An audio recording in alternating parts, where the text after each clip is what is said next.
My fiancé joked, "If we break up, you'll never do better." Challenge accepted.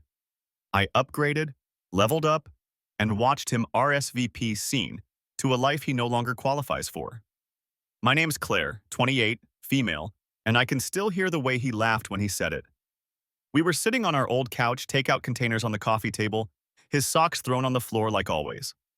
Josh, 30, male, my fiancé at the time, leaned back, smirked, and with that half-drunk grin said, "If we break up, you'll never do better. You'll come crawling back because I'm the best you'll ever get." It was a joke, apparently. He chuckled, kissed my forehead, and went back to scrolling his phone. I laughed too, but it stuck, like a shard under the skin. And the more I thought about it, the more I realized he believed it. Not just in that moment, but always. Josh had this way of making confidence look like charm. He was good-looking, I won't lie. Tall, broad shoulders, the kind of guy who fills out a t-shirt in just the right way. He worked in sales, which meant he knew exactly how to sell himself too. When we first met, he had me convinced I'd won the lottery. The way he introduced me to his friends, holding me close like I was some prize. The way he told my mom he'd take care of me for life. He knew how to perform love. But over time, I started noticing the cracks. His jokes that chipped away at me. Telling me I was lucky, he put up with my moods when I cried. Reminding me my friends weren't as pretty as his coworkers. Complaining when I worked late, while bragging about how women at the office flirted with him. It was always disguised as teasing, like I was overreacting if I flinched. Still, I loved him. Or maybe I loved who I thought he was. We had history. 3 years of inside jokes, late-night drives, lazy Sundays in bed. He proposed after a fight, like he was proving he wanted me even when I doubted it. I said yes because I wanted to believe him. I wanted to believe I wasn't wasting my time, that I wasn't wrong about him. But that night when he made that crack about me never doing better, something shifted. It wasn't the first time he'd cut me down, but it was the first time I heard it clearly. He didn't just think he was the best I'd ever get. He thought I should be grateful to have him at all. I remember going to bed with my back turned to him, staring at the wall while he snored and thinking, what if he's wrong? What if I actually can do better? And God help me, that thought lit a fire I couldn't put out. The crazy thing is, if you'd asked me 2 years before that night, I would have told you Josh was perfect. He was the guy who showed up with flowers on our third date, who remembered my favorite song and played it in his car like some cheesy rom-com moment.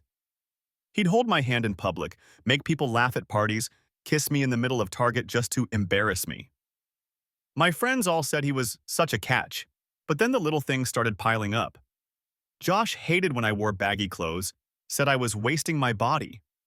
If I came downstairs in sweats, he'd smirk and say, "Don't worry, I'll still keep you." He always framed it like a joke, but it never sat right. If I dressed up, suddenly I was trying too hard or fishing for attention. There was no winning. And the jealousy. God, the jealousy. He'd accuse me of flirting with waiters just because I said thank you with a smile. When I mentioned an old college friend had gotten engaged, Josh muttered, "Bet he wishes it was you."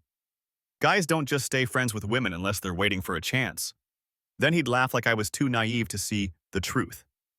I remember one night he got so worked up over a bartender looking at me too long that he slammed his fist into the dashboard on the way home. The sound made me jump so hard I started crying. He immediately softened, kissed my knuckles, whispered, "I just love you too much, baby. You drive me crazy." Like his rage was proof of love. And the worst part? I believed it. At least I wanted to. We had this cycle. Josh would explode, sharp words, slammed doors, guilt trips, and then flip into sweetness. He'd buy me takeout from my favorite Thai place, or send me a text in the middle of the day. "Can't believe I get to marry you."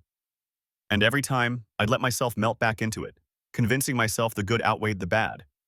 Looking back, I think I clung so hard to the highs because the lows cut so deep. Like I had to make the pain mean something. Otherwise, what was I even doing with him? But that night on the couch, after his "you'll never do better" jab, I couldn't stop replaying everything in my head. The dashboard punch, the backhanded compliments, the constant little digs. I started seeing it for what it was. Not love, but control dressed up as devotion. And once you see it, you can't unsee it. Don't forget to subscribe. Once that seed was planted, what if I can do better? I started noticing everything. like I'd been living in a fog for 3 years, and suddenly the lights came on. Josh had this habit of making every milestone about himself. When I got promoted at work, I came home buzzing with excitement, ready to celebrate. He barely looked up from his PlayStation and muttered, "Guess that means I'll be the house husband now, huh?" Then louder, "Don't get too big of an ego, Claire. You're still punching above your weight with me." I laughed it off in the moment because that's what I always did. But later that night, I sat in the bathroom brushing my teeth and caught my reflection smirking bitterly, like even my face was tired of the performance. The next red flag was uglier. We were at his friend Ryan's barbecue.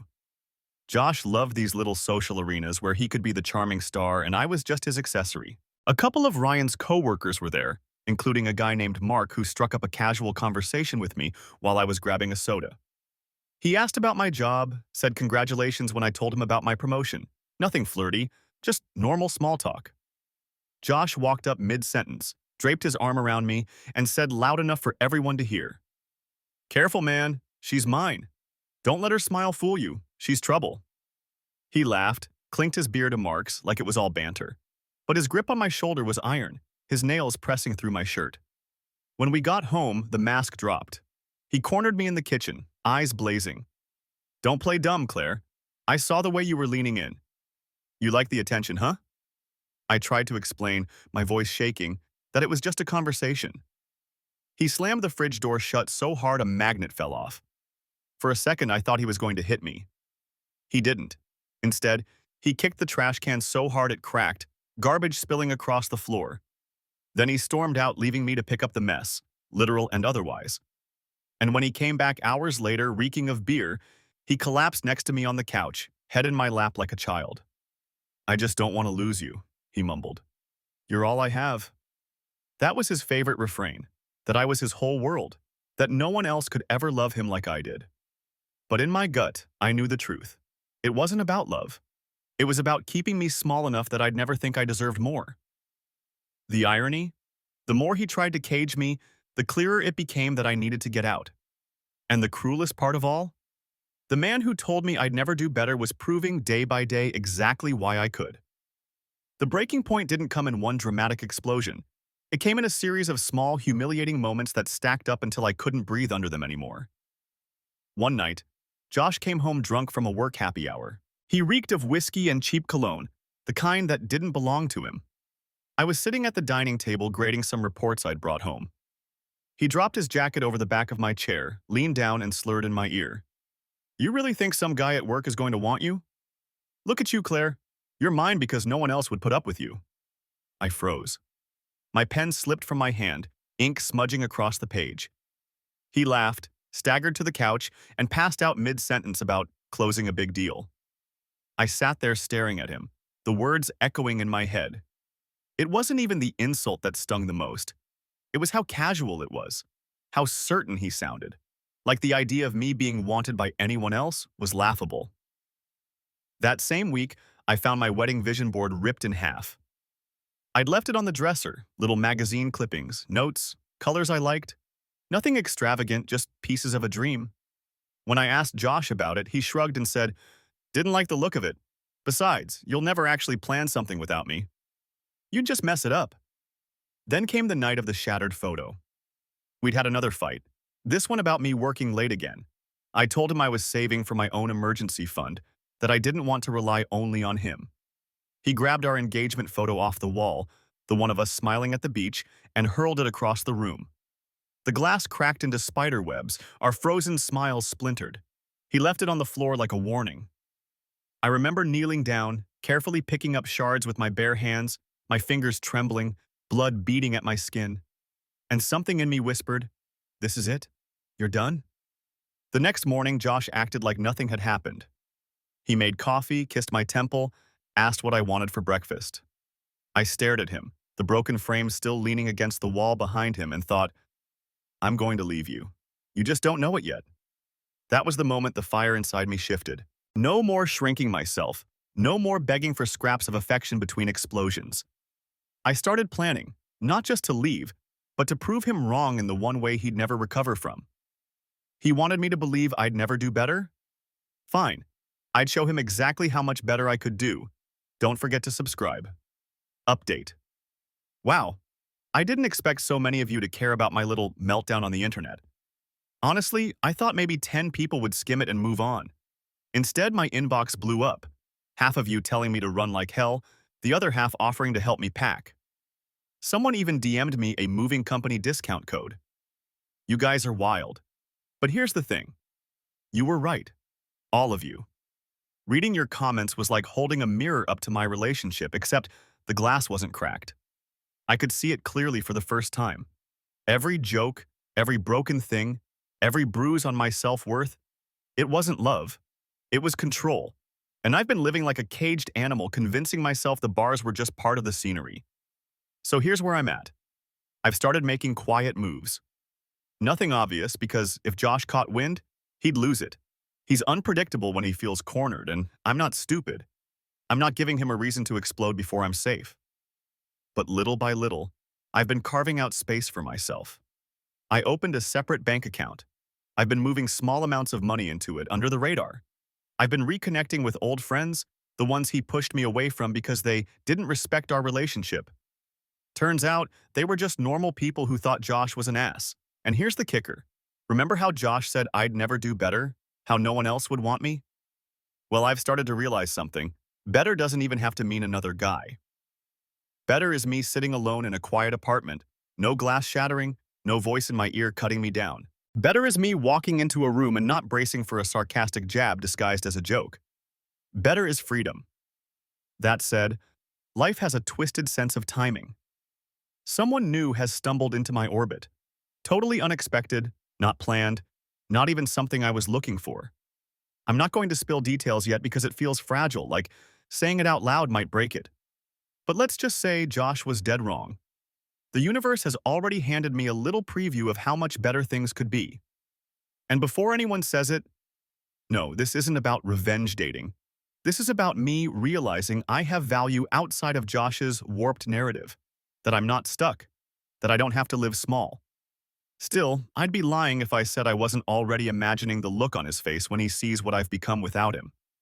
The man who swore I'd never do better is about to RSVP scene to a life he'll never qualify for again.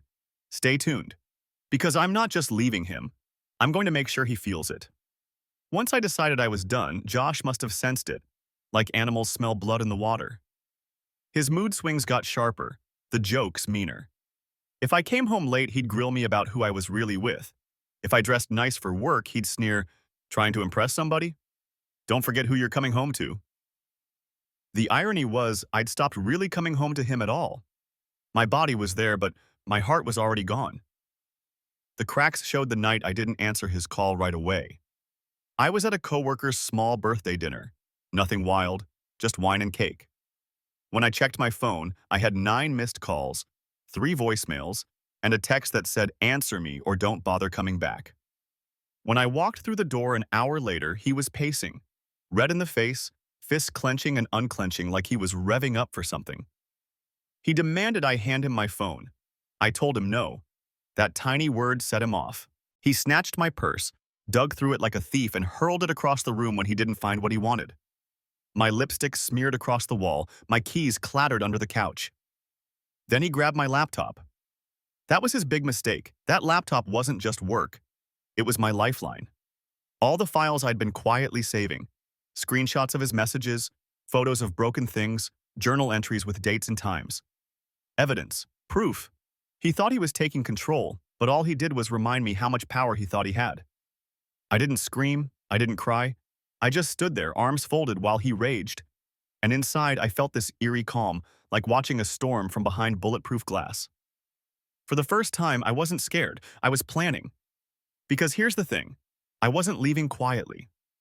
Josh had humiliated me, chipped away at me, convinced me I was nothing without him. He wanted me small, invisible. So my revenge had to be big, visible, unforgettable. It started small. I stopped reacting. When he made his cruel jokes, I let silence stretch until his smirk faltered. When he demanded details about where I'd been, I answered with icy calm. At work? Where I belong? He fed on my fear, and starving him of it drove him insane. And then, right when his paranoia peaked, the universe handed me the twist I didn't even know I wanted. The someone new I'd hinted at? His name's Daniel, 32, male, a friend of one of my coworkers. He isn't flashy, doesn't make grand declarations. He just listens. Really listens. The first time we grabbed coffee, he looked at me like I was a person, not a possession. And when I laughed at something stupid, he said, I realized it was the first genuine laugh that had come out of me in months. Josh always said I'd never do better. Daniel was already proving how wrong he was just by existing. So here's where the plan started to crystallize. I wasn't just going to leave Josh. I was going to rise so high he'd have to watch from the dirt while I built something better, without him. And the best part? He wouldn't even see it coming until it was too late. It was almost funny watching Josh lose his grip once I stopped feeding into his game. The man who used to smirk at my silence now panicked when I didn't rise to his bait. He'd mutter insults under his breath, slam cabinets, pace the apartment like a caged lion. Every night felt like waiting for something to break. And then something did. One Friday, I told him I was going out with coworkers for drinks. Totally normal, something I'd done 100 times before. But this time, instead of texting updates every half hour like I used to, I left my phone on Do Not Disturb. I laughed, ordered another round, let myself feel normal, free. When I finally got home, the apartment looked like a crime scene. The living room lamp, shattered. My stack of books, ripped apart and scattered. The engagement photo, already cracked, had been stomped into pieces. Josh sat on the couch in the dark, beer bottles lined up like soldiers on the coffee table. Who were you with? His voice was low, dangerous. Coworkers. My tone was flat, steady. Don't lie to me, Claire, I know. He leaned forward, eyes wild. You think I don't see it? You think I don't notice how you've changed? And then, the explosion. He grabbed my tote bag off the chair and hurled it against the wall. My water bottle dented the drywall. He stood, fists clenched, chest heaving like he was holding himself back from something worse. For the first time, I didn't cry. I didn't plead. I just looked at him and said, You're right, Josh. I've changed, and you're never getting this version of me back. That broke him. His face crumpled, fury twisting into desperation. He lunged forward, not to hit me, but to grab me, clutching my arms like he could squeeze the truth out of me. Don't you dare leave me, Claire. You're mine. Say it. I pried his hands off, shoved him back, and walked to the bedroom without another word. My heart was pounding so hard I thought it might crack my ribs, but inside, I felt steel. He'd shown me exactly how far he'd go, and now I knew. I had to end it on my terms before he dragged me down with him. The next morning, while he was passed out, I started moving. Clothes into bags I stashed at a friend's. Important documents slid into my work tote. Laptop back in my possession, evidence safe. Step by step, piece by piece, I was peeling myself out of the life he thought he controlled. And the best part? He didn't even notice. He was too busy spiraling. Because Josh wasn't just losing me. He was about to lose the performance of being the man everyone thought was such a catch. And I was going to make sure the mask came off in the ugliest way possible. Update 2. Well, y'all weren't kidding when you said it would get worse before it got better. First off, thank you to everyone who messaged me after the last update. Seriously, some of you gave me more support in 3 sentences than Josh ever managed in 3 years. A few of you even said, document everything because guys like this escalate. Guess what? You were dead right. Remember when I said Josh smashed our lamp and stomped on our engagement photo? Yeah, that was just the prelude. 2 nights later, he went full meltdown mode because I didn't answer his text fast enough. When I walked in, my purse was in pieces, my makeup ground into the carpet like he wanted me to live in the mess. He didn't hit me, but he grabbed my arms hard enough to leave finger-shaped bruises. I've got photos, time-stamped, already backed up. For the people who said, cover your bases legally, don't worry. I am. What really stuck wasn't even the bruises. It was the way he looked at me, like he was entitled to me, like my body, my time, my soul, all of it was a possession. Something in me snapped right there. I stopped being scared and started being furious. Some of you told me to just ghost him, pack up, disappear quietly, and trust me, that would be the safest bet. But the thing is, Josh didn't just hurt me. He humiliated me. He stripped me down piece by piece, convinced me I'd never be good enough, that he was the prize. If I leave silently, he'll rewrite the story, tell everyone I was crazy, cling to his perfect fiancé mask, and I can't stomach that, so no, I'm not leaving quietly. I'm going to make sure when I walk away the whole facade burns with me. I've got evidence. I've got allies. Shout out to the friends I reconnected with who said, "About time," when I told them. And I've got something Josh will never have. Someone who actually sees me as a human being. Daniel isn't my savior, don't get it twisted. But being around someone who treats me with basic decency has made it glaringly obvious how sick Josh's version of love really was. And before anyone says I'm just running to another man, nah. This is about me. About proving to myself that I was never trapped, that better was always an option. Daniel's just living proof of it. So here's where I'm at. Josh thinks he's still got me under his thumb. He has no idea I've already built my exit.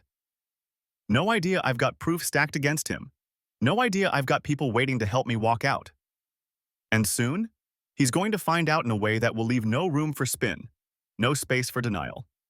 Stay tuned, because next time I post, it won't be from his apartment. It'll be from the other side of the fire.